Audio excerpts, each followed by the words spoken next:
Voici mon petit jardin. J'y ai semé des graines. Il existe deux types de jeux. Il y a des jeux qui vont apprendre aux enfants les stratégies, qui vont mettre en place des stratégies, qui vont lui donner les outils pour savoir faire. Et en fait, petit à petit, l'enfant va savoir comment faire pour résoudre la chose que vous lui demandez. Par exemple, si vous demandez, en ce moment, on aime bien faire des petits calculs. Alors Jeanne, elle me demande toujours, maman, on joue au calcul et il faut que je lui dise 2 plus 2, ça fait, parce je lui ai appris que 2 et plus 2, c'est comme 2 et encore 2. Donc ça, elle a bien compris. Et alors, hop, elle fait ça avec ses doigts, 2, elle en rajoute 2, elle voit que ça fait 4 et elle dit 4.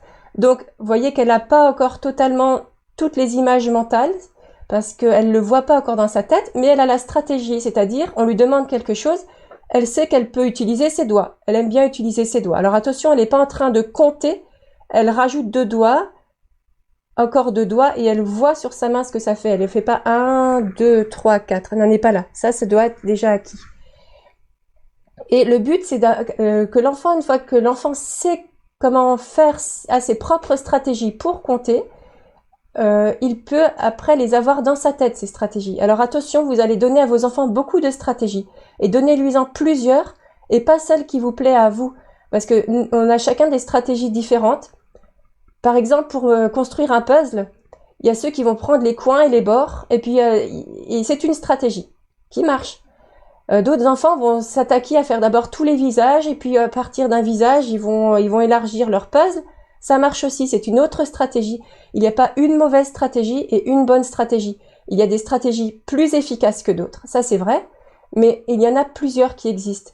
Donc parfois, donnez plusieurs pistes à votre enfant, laissez-le laissez-le expérimenter, regardez dans quelle stratégie il est le plus à l'aise pour qu'il ait en fait tous les outils pour pouvoir compter lui-même. Je vais vous montrer un exemple juste derrière.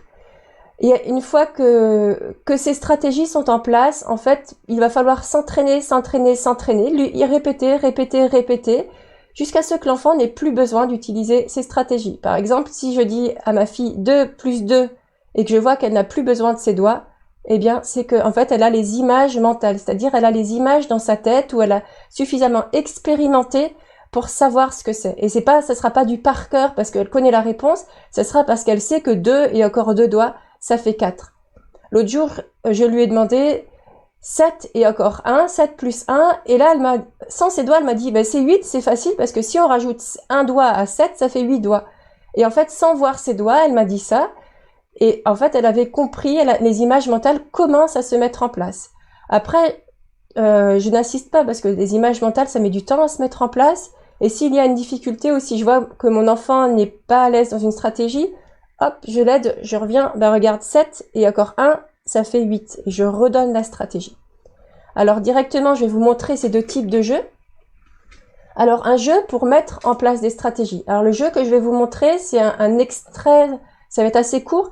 C'est pour apprendre que 4, ce qu'il y a dans le nombre 4. C'est la décomposition du nombre 4. Nous verrons cela tout à l'heure en détail.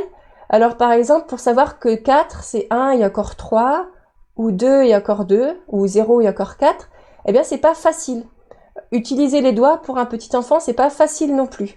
Alors j'utilise moi le jeu de la boîte à F, je vais vous le montrer directement. Ça va être une vidéo, alors vous serez indulgents parce que j'ai fait pas mal de petites vidéos avec Jeanne qui a manqué parfois un peu de patience ou qui en avait eu un petit peu marre. Elle était ravie de faire ces petites vidéos. Voilà, elle n'a pas les talents encore d'un grand acteur, ça va peut-être une grande actrice, ça va peut-être venir, mais voilà, on a essayé de faire au mieux, mais je pense que ça vous aidera à visualiser plus le jeu. Donc directement, je vous montre ce petit jeu.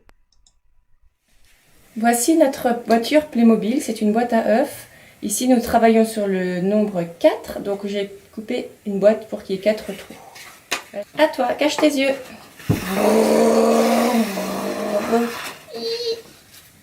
C'est quand qu'on arrêtera. Voilà, ouvre tes yeux.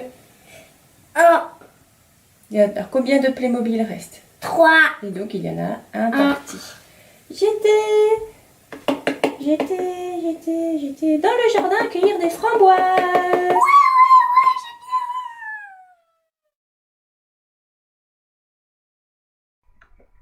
Voilà, donc vous avez vu ce petit jeu grâce à la boîte à œufs. L'enfant voit les 4 places du nombre 4. Il voit ce qui reste. Il restait 2 Playmobil si je ne me trompe pas. Il voit qu'il en manque 2 et s'il n'arrive pas à voir que c'est 2, il peut compter avec son doigt 1, 2. Et on répète, et on répète, et on répète. Donc ça, c'est une mise en place de stratégie.